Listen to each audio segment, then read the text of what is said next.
আসসালামু আলাইকুম রহমতুল্লাহি বারাকাতুহু। কাছের এবং দূরের, দেশের এবং বিদেশের যে সকল প্রিয় ভাই বোনেরা আছেন, তাদের অনেকেই প্রশ্ন করেছেন যে আমরা আমাদের সন্তানদেরকে বুদ্ধিমান বানাতে চাই, তাদেরকে দিন শিখাতে চাই, দিনের সমঝ তাদের মধ্যে দিতে চাই এবং তাদের স্মরণশক্তি, বুদ্ধিমত্তা, সমাজ, বুঝ এটা যেন বেড়ে যায়, এজন্য আমরা একটা আমল শিখিয়ে দিন।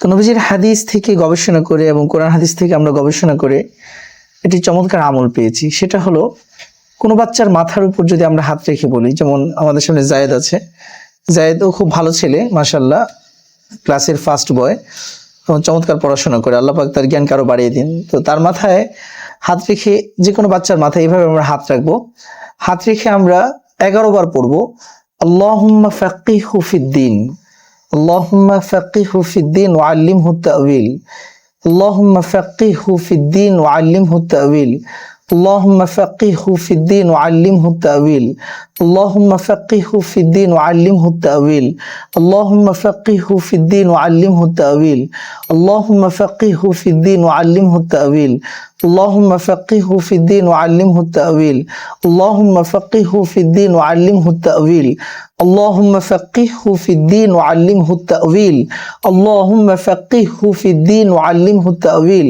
আল্লাহুম্মা ফাক্কিহু ফিদ্দিন ওয়া আল্লিমহু তা'ওয়িল। এভাবে 11 বার পরে বাচ্চার মাথায় ফু দিব। তাহলে কি হবে?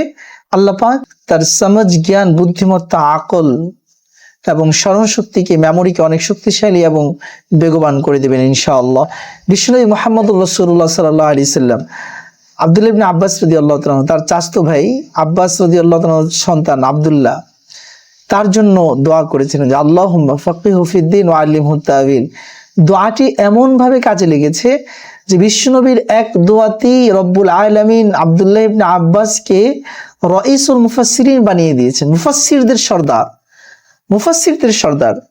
সুতরাং যারা আমরা যে সকল মা বোনেরা, যে সকল ভাইয়েরা তাদের সন্তানদেরকে মুফাসসির বানাতে চান, দ্বীনের এবং দুনিয়ার উভয় জাহানের সমঝদার বানাতে চান, তারা আমরা এই আমলটি করব।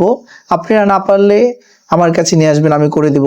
আল্লাহ পাক আমাদের সকলকে, আমাদের সন্তানদেরকে নেককার, পরহেজগার, দিনদার, আমলদার, সালেহিন, আবিদিন, জাকিরিন, শাকিরিন, সাইমিনদের কাতারে শামিল করুন এবং তাদেরকে রাইসুল মুফাসসির আব্দুল্লাহ ইবনে আব্বাস রাদিয়াল্লাহু তাআলা আনহুর মতো জ্ঞানী এবং সাহাবাদের রঙে, আল্লাহর রঙে রঙিন হওয়ার তৌফিক দান করুন।